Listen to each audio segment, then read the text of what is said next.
Good morning students. आज का lecture है lecture number 3 science chapter first का। इसमें अपन जो है वो टाइप्स ऑफ केमिकल रिएक्शंस कौन कौन सी होती है इसके बारे में स्टडी करेंगे। तो केमिकल रिएक्शंस देखो 5 तरह की है अपने कोर्स के अंदर बेसिकली। तो पहली इसमें है कॉम्बिनेशन रिएक्शन, फिर decomposition reaction, displacement reaction, double displacement reaction, oxidation and reduction. इसमें सबसे पहले जो है वो कॉम्बिनेशन रिएक्शन ले रहा हूँ मैं। कॉम्बिनेशन रिएक्शन क्या होती है ध्यान रखना है आपको। when two or more substances, element or compound combine to form a single product, the reactions are called combination reaction। देखो ध्यान रखना है इसमें कॉम्बिनेशन में क्या होता है, या तो क्या होगा कि दो एलिमेंट जो होंगे ना वो मिलकर एक नया कंपाउंड फॉर्म करेंगे, या एक एलिमेंट और एक कंपाउंड मिलकर नया कंपाउंड बनाएंगे, या फिर हो सकता है कि दो कंपाउंड मिलकर जो है वो एक नया कंपाउंड फॉर्म करे। तो एलिमेंट प्लस एलिमेंट कंपाउंड बना दे, या फिर एलिमेंट प्लस कंपाउंड मिलके कंपाउंड बनाए, या फिर दो कंपाउंड मिलकर एक नए कंपाउंड का फॉर्मेशन करे। तो ये तीनों ही केस क्या कहलाएंगे, आपके कॉम्बिनेशन रिएक्शन कहलाएगी। ठीक है, इसका एग्जाम्पल्स ले रहा हूँ मैं। पहला एग्जाम्पल लिया मैंने बर्निंग ऑफ कोल, कोयले का जलना। कोल जो होता है वो कार्बन की प्योर फॉर्म है। तो कार्बन जो है यहाँ पे बर्न हुआ कार्बन सॉलिड के अंदर, और बर्निंग जब भी होती है इन द प्रेजेंस ऑफ ऑक्सीजन होती है, तो ऑक्सीजन गैस यहाँ पे इस्तेमाल की, और C+O2 क्या बन जाएगा आपका CO2। तो ये जो रिएक्शन है ये कॉम्बिनेशन रिएक्शन है। यहाँ पर ये दो एलिमेंट आपस में कंबाइन होकर एक नया कंपाउंड जो है वो फॉर्म कर रहे हैं। और एग्जांपल देखो आप सेकंड, इसका सेकंड एग्जांपल है फॉर्मेशन ऑफ वाटर। वाटर का फॉर्मेशन भी कैसी रिएक्शन है, एक कॉम्बिनेशन रिएक्शन है। कैसे बनेगा, 2H2 प्लस O2 क्या बन जाएगा आपका 2H2। यहाँ पे हाइड्रोजन और ऑक्सीजन दोनों गैसेस है, उनको कंबाइन करके क्या किया है, यहाँ पर वाटर का फॉर्मेशन किया है, वाटर एक लिक्विड बनेगा यहाँ पर। ठीक है, तीसरा एग्जाम्पल है इसमें फॉर्मेशन ऑफ स्लैग्ड लाइम। ठीक है, स्लैग्ड लाइम का बनना भी एक कैसी रिएक्शन है, कॉम्बिनेशन रिएक्शन है। देखो यहाँ पे दो कंपाउंड मिल रहे हैं। पहला कंपाउंड कौन सा है, CaO। CaO एक कंपाउंड है, क्विक लाइम कहते हैं इसको, कैल्शियम ऑक्साइड, और इसमें वाटर मिक्स हो रहा है। दोनों कंपाउंड है, और दो कंपाउंड के आपस में मिलने से एक नया कंपाउंड यहाँ पर फॉर्म हो रहा है, बन रहा है कैल्शियम हाइड्रोक्साइड, इसे कहते हैं स्लैग्ड लाइम। ठीक है, और एग्जाम्पल नंबर 4 देखो इसमें formation of calcium carbonate, calcium carbon का फॉर्मेशन यहाँ पर। तो ये भी देखो कंपाउंड प्लस कंपाउंड से बन रहे हैं आपके, देखो तो और कंपाउंड नंबर फॉर्म हो रहे हैं। ठीक है, तो कैल्शियम हाइड्रोक्साइड था, इसमें क्या किया अपन ने, कार्बन डाइऑक्साइड ऐड किया, तो क्या बन जाएगा आपका कैल्शियम कार्बोनेट प्लस वाटर।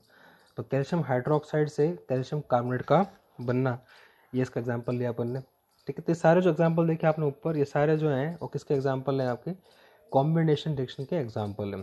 ठीक है, अब यहाँ पे in reaction number 4 large amount of heat is evolve and the mixture becomes warm. अब जो ये रिएक्शन यहाँ पे होगी कि कैल्शियम हाइड्रोक्साइड में जब आप कार्बन डाइऑक्साइड ऐड करते हो, तो यहाँ पर बहुत ज़्यादा अमाउंट में जो है वो हीट जो है वो निकलती है, हीट बनती है यहाँ पर। ठीक है, और हीट के बनने से जो मिक्सचर है वो क्या हो जाएगा आपका, वार्म हो जाएगा, गर्म हो जाएगा। तो ये ध्यान रखना है कि reactions in which heat is released along with the formation of product are called exothermic reaction। तो इसलिए जो रिएक्शन यहाँ पर है, जो नंबर 4 वाली है, क्या कहलाएगी, ये एक्सोथर्मिक रिएक्शन कहलाएगी। ध्यान रखना एक्सोथर्मिक, इसमें क्या आ रहा है, देखो EX आ रहा है, और EX किस में आता है, एग्जिट में भी आता है, अपन जानते हैं। ठीक है, तो एग्जिट मतलब निकलना। तो एक्सोथर्मिक वो रिएक्शन है जिसमें हीट जो है वो निकलती है। यानी कि अगर मान लो आपने प्रोडक्ट्स को आपस में ऐड किया, और प्रोडक्ट्स को आपस में ऐड करने से जो है वो बहुत अमाउंट में हीट जो है वो रिलीज़ होती है। तो हीट जिस रिएक्शन में रिलीज़ होती है या एग्जिट होती है वो क्या कहलाती है, एक्सोथर्मिक रिएक्शन कहलाती है। ठीक है, यहाँ मैंने और एग्जांपल लिए हैं। देखो एक्सोथर्मिक रिएक्शन जो है बहुत ही इंपॉर्टेंट रिएक्शन है, इस पर क्वेश्चन आता है बोर्ड्स के अंदर, ध्यान रखना। Exothermic reactions are those reactions in which heat is released, वो रिएक्शंस जिसमें हीट जो रिलीज होती है। Example again burning of natural gas, natural gas का जलना, जैसे कि ये मेथेन गैस है CH4, methane gas in the presence of oxygen क्या बन जाएगी, कार्बन डाइऑक्साइड और प्लस वाटर।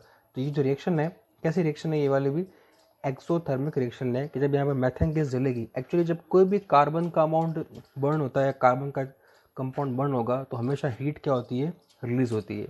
तो सारी रिएक्शंस कैसी होती है, कार्बन की बर्निंग वाली एक्सोथर्मिक रिएक्शंस कहलाती है। और एग्जांपल देखो, बहुत ही इंपॉर्टेंट एग्जांपल है रेस्पिरेशन। ठीक है, रेस्पिरेशन जो होता है इसमें क्या होगा, ग्लूकोज C6H12O6 एक्वा सॉल्यूशन है, ये ऑक्सीजन की हेल्प से बर्न होगा। ठीक है, ये रिएक्शन हमारे बॉडी के अंदर होती है। हम खाना खाते हैं, जब हम खाना खाते हैं जो फूड हम लेते हैं तो उस फूड से हमारे ब्लड के अंदर जो है वो ग्लूकोज का जो है वो क्या होगा, ट्रांसमिशन होगा, ग्लूकोज आ जाएगा ब्लड के अंदर। फिर हम सांस लेंगे तो जो ऑक्सीजन है वो हमारे लंग्स से होती है कहाँ जाएगी, ब्लड के अंदर। तो इसलिए ऑक्सीजन यहाँ पर किस फॉर्म में है, एक्वस फॉर्म में है, ध्यान रखना, गैस की फॉर्म में नहीं है। तो ग्लूकोज और ऑक्सीजन दोनों ब्लड के अंदर आएंगे और इनमें आपस में रिएक्शन होगी। इन दोनों के आपस में रिएक्शन होने से जो ग्लूकोज है इसका जो मॉलिक्यूल है ये ब्रेक होगा, टूट जाएगा, और ब्रेक होकर कार्बन डाइऑक्साइड, वाटर और बहुत सारी एनर्जी बनती है यहाँ पर। ठीक है, यह रेस्पिरेशन रिएक्शन है, चैप्टर 6 में हम रिपीट करेंगे लाइफ प्रोसेस के अंदर। तो यहाँ पे इन दोनों के मिक्स होने से यहाँ पर कार्बन डाइऑक्साइड मिली, कार्बन डाइऑक्साइड वापस जो है ब्लड के अंदर ही जाएगी, मतलब कि आर्टरीज के अंदर अपन जानते हैं ऑक्सीजन जाती है, वेन्स में जाती है कार्बन डाइऑक्साइड, और बाद में कार्बन डाइऑक्साइड को वापस हम जो है वो अपने लंग्स की हेल्प से वापस बाहर निकाल देंगे। ठीक है, और वाटर जो है वो बॉडी के अंदर जो है कंज्यूम हो जाएगा, एक्स्ट्रा जो होगा उसको बॉडी से बाहर निकाल देंगे, और लॉट ऑफ अमाउंट में एनर्जी बनेगी। यहाँ पे एनर्जी हमारे जो है वो डेली रूटीन के काम करने में काम आ जाएगी। ठीक है, तो ग्लूकोज कहाँ से मिला, फूड से, ऑक्सीजन कहाँ से मिली, आपने सांस लिया उससे, दोनों कंबाइन हुए। कैसी रिएक्शन है ये, एक्सोथर्मिक रिएक्शन है, ध्यान रखना, ई एक्स बोला मैंने, एग्जिट मतलब एक्सोथर्मिक हो गया यहाँ पे। ठीक है, तीसरा एग्जाम्पल है decomposition of vegetable matter into compound. Vegetable matter कोई भी होगा उसका कंपाउंड में डीकम्पोजिशन होता है। ठीक है, खाद वगैरह बनाते हैं तो उससे।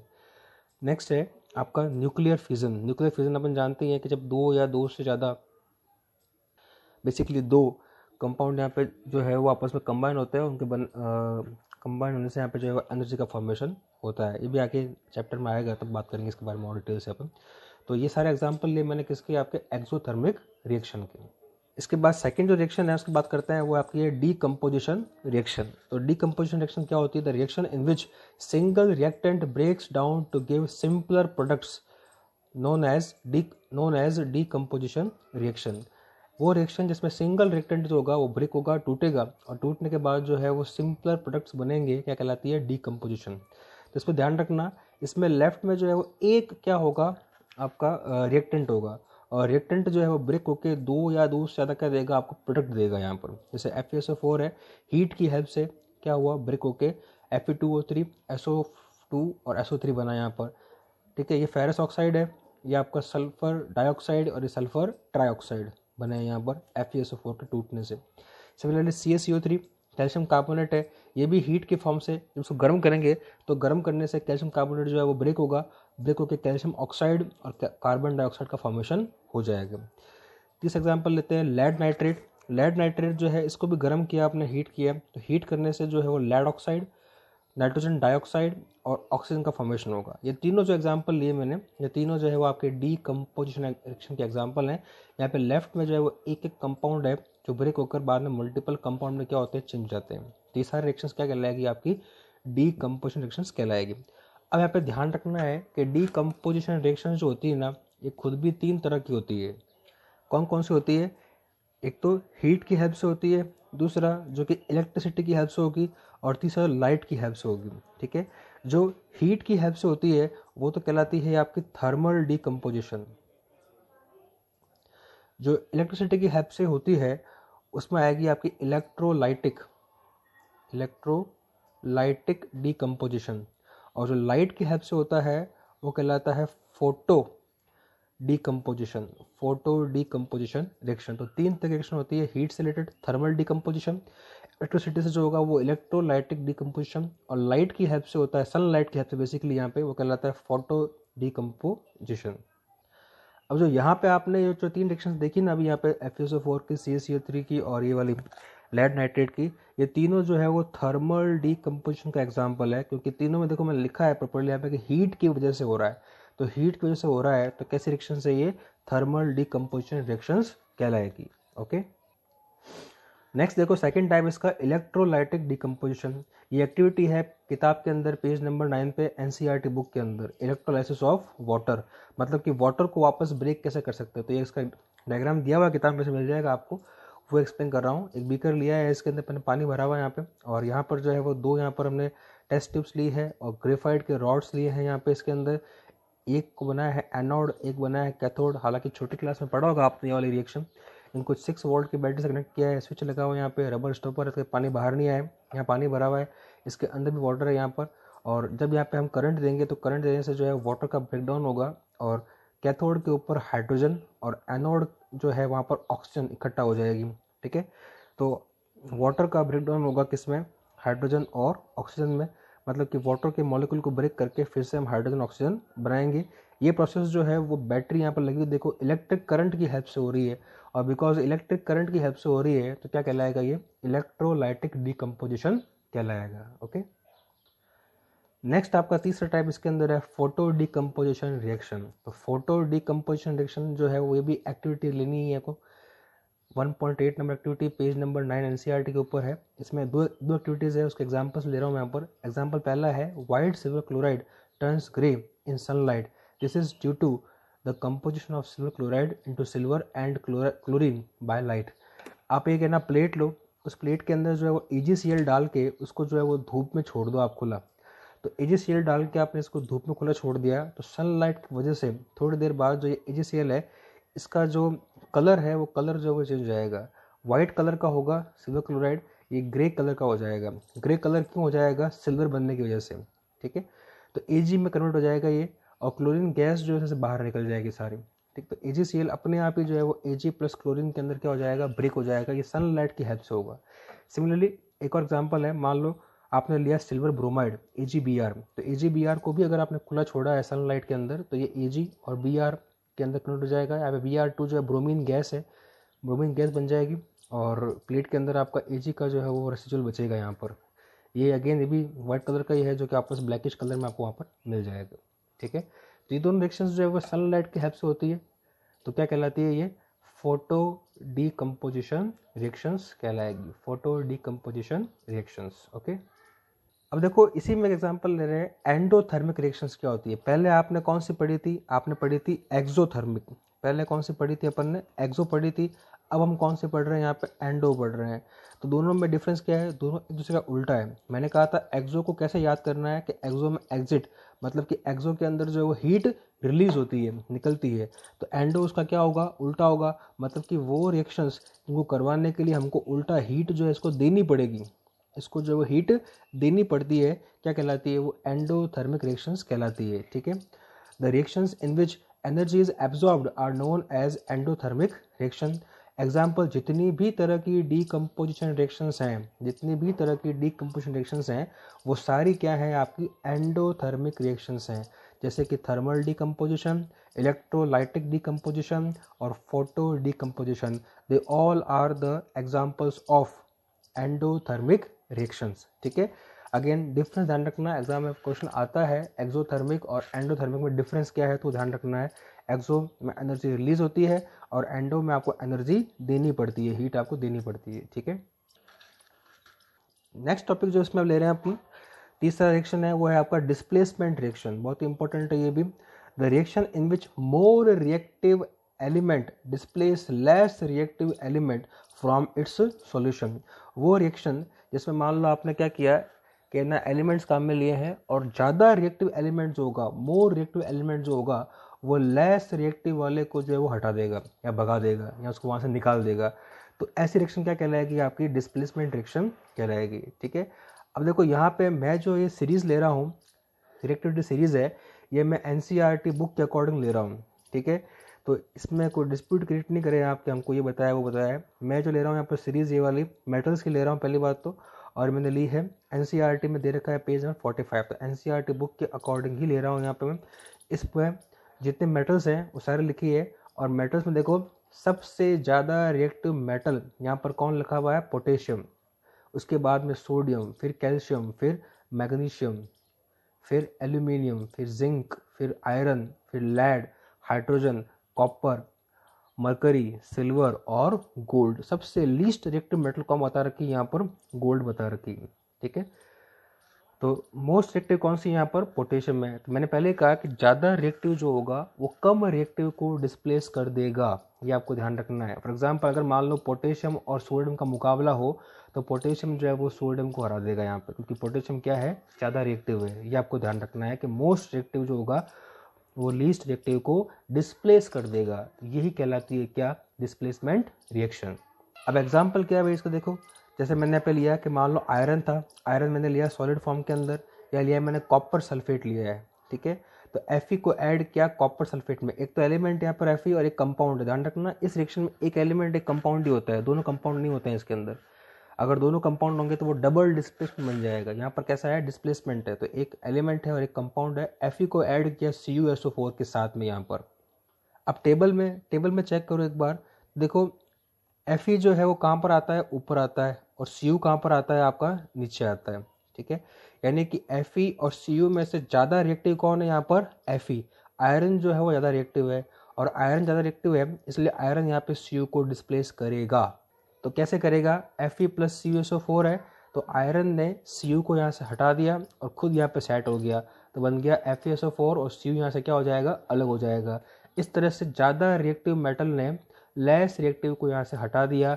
ये रिएक्शन कहलाती है आपकी डिस्प्लेसमेंट रिएक्शन, ठीक है। अब कई बार जो है वो कंफ्यूज करने के लिए एग्जाम में क्वेश्चन पूछ लेते हैं कि मान लो आपको दे दिया कि भाई ना Cu प्लस ZnSO4 दे दिया आपको, और बोला गया कि बताओ ये रिएक्शन जो है वो कैसे बनेगी, क्या बनेगी यहाँ पे। तो अब ध्यान से देखो, Zn जो है वो ऊपर आता है सीरीज के अंदर, Cu कहाँ पे आता है, नीचे आता है। तो Zn जो है वो ज़्यादा रिएक्टिव है और Cu जो है वो कम रिएक्टिव है। तो कम रिएक्टिव मेटल कभी भी ज़्यादा रिएक्टिव मेटल को डिस्प्लेस नहीं कर सकती। अब जो हमने यहाँ पर एग्जांपल दिया है यहाँ पे, वहाँ लिखा हुआ है Cu प्लस ZnSO4, और हम जानते हैं कि Cu खुद क्या है, कम रिएक्टिव है, लीस्ट रिएक्टिव है, और Zn जो है वो मोर रिएक्टिव है। तो कम रिएक्टिव जो है वो मोर रिएक्टिव को रिप्लेस नहीं कर सकता। तो यहाँ पे हमारा आंसर क्या होगा, नो रिएक्शन। यहाँ पर कोई रिएक्शन नहीं होगी, क्योंकि Cu जो है वो लेस रिएक्टिव है, Cu कमज़ोर है, Zn जो ताकतवर है, मोर रिएक्टिव है। तो लेस रिएक्टिव मोर रिएक्टिव को डिस्प्लेस यहाँ पे नहीं कर सकता। तो यहाँ पर कोई भी रिएक्शन यहाँ पर नहीं होगी। तो ये इसका आंसर होगा। तो ऐसे क्वेश्चन, ट्रिकी क्वेश्चन आते हैं, वो ध्यान रखना है आपको एग्जाम के अंदर। उसके लिए आपको ये जो सीरीज़ है जो मैंने पूरी बना के रखी है यहाँ पे, ये आपको याद करनी पड़ेगी। पूरी सीरीज़ पता रहे आपको कि ज़्यादा रिएक्टिव कौन सा है और कम रिएक्टिव कौन सा है। ओके, अब यहाँ पे देखो एक्टिविटी एक और ली है मैंने जो किताब में दे रखी है। जैसे कि आयरन नेल है, आयरन की नेल ली आपने, उसको कॉपर सल्फेट का सोल्यूशन है CuSO4 का, उसमें डाल दिया। अब जो कॉपर सल्फेट होता है उसका जो कलर है वो होता है ब्लू कलर, और जब आप आयरन नेल डालोगे उसमें, बिल्कुल जो क्लीन नेल है, डालने के बाद जो आयरन नेल है वो ब्राउन कलर की हो जाएगी, ठीक है। और कॉपर का जो सॉल्यूशन है वो क्या हो जाएगा, थोड़ा सा फेड हो जाएगा, मतलब कि पहले ब्लू कलर का था, उसका कलर जो है वो गायब हो जाएगा। तो जो रिएक्शन है यहाँ पे एक्टिविटी 1.9 के अंदर, वो कैसी रिएक्शन है, वो भी आपकी डिस्प्लेसमेंट रिएक्शन है। तो ये एक्टिविटी आपका रीड करना तो आपको समझ में बेटर तरीके से आ जाएगी। यहाँ पे ब्लू कलर जो है वो डिसअपेयर होता है और आयरन की नेल के ऊपर ब्राउन कलर की एक लेयर बन जाती है, ठीक है। अब देखो एग्जांपल और ले रहा हूँ मैं यहाँ पे डिस्प्लेसमेंट रिएक्शन के कि Zn प्लस CuSO4, तो Zn जो है मोर रिएक्टिव है, तो Zn ने यहाँ पे Cu को रिप्लेस कर दिया और ZnSO4 प्लस Cu बन जाएगा। Similarly Pb plus CuCl2, Pb lead और ये कॉपर क्लोराइड है, तो Pb यहाँ पे आ जाएगा, तो लेड क्लोराइड बन जाएगा और कॉपर यहाँ पे अलग हो जाएगा। अगेन वो बात है कि लेड जो है वो कॉपर से क्या होता है, ज़्यादा एक्टिव होता है। फिर जिंक प्लस सिल्वर लिया आपने, तो Zn प्लस AgNO3 है, तो ZnNO3 जिंक नाइट्रेट और Ag अलग हो गया। जिंक जो है वो अर्जेंटम से क्या है, ज़्यादा रिएक्टिव है इसलिए, ठीक है।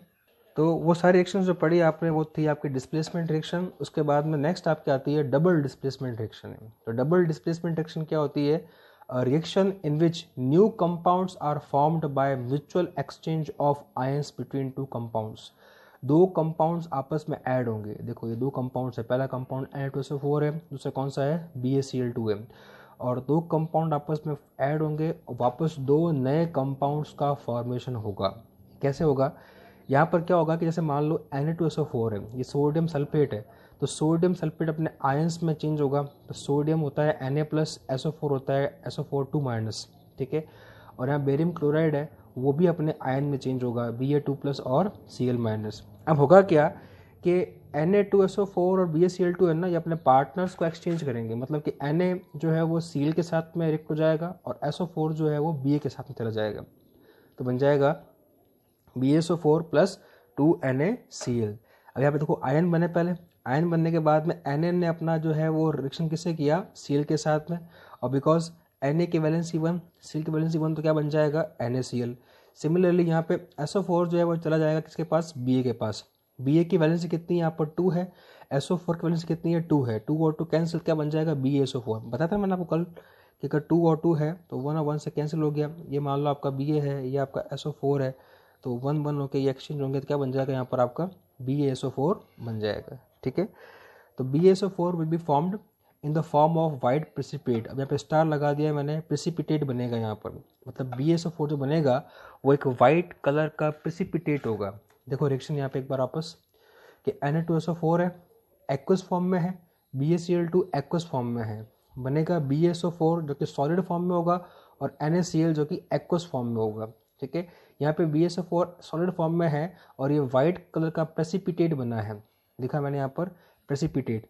अब यहाँ पे स्टार लगाया है कि प्रेसिपिटेट होता क्या है वो देखो।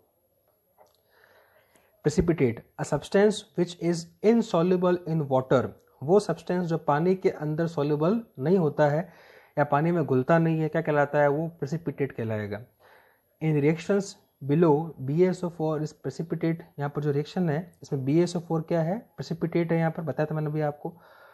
ठीक है, मतलब कि जब आप इसको मिक्स करते हो आपस में, Na2SO4 और BaCl2 मिलाया आपने, तो मिलाने से जो सोल्यूशन बनेगा उसमें जो है वो लेयर की फॉर्म में, यहाँ पर ऊपर की तरफ लेयर की फॉर्म में, अगर लाइट में हुआ तो, या अगर मान लो हैवी हुआ तो नीचे की तरफ जो है वो सॉलिड फॉर्म में इकट्ठा हो जाएगा। ठीक है, ये कहलाता है आपका precipitate. The reaction in which produces precipitate can be called precipitation reaction. वो सारे रिएक्शंस जिनके अंदर प्रेसिपिटेट का फॉर्मेशन होता है वो रिएक्शंस क्या कहलाती है, प्रेसिपिटेशन रिएक्शंस कहलाती है। ठीक है, तो ये आपको ध्यान रखना है, छोटे क्वेश्चंस में 1 मार्क पूछ सकता है आपसे प्रेसिपिटेशन रिएक्शंस क्या होती है या प्रेसिपिटेट क्या होता है। कुछ और रिएक्शंस होती है जिसमें प्रेसिपिटेट बनता है, वो हम लोग नेक्स्ट क्लास जब लेंगे तब डिस्कस करेंगे। ठीक है, तो अभी थोड़ा वीडियो बड़ा है ये वाला, इसमें आपको जितने टॉपिक्स कवर किए वो सारे जो है वो अच्छे से पढ़ने हैं, रीडिंग करना है और बुक्स आपस रीडिंग करनी है एक बार। Okay, thank you.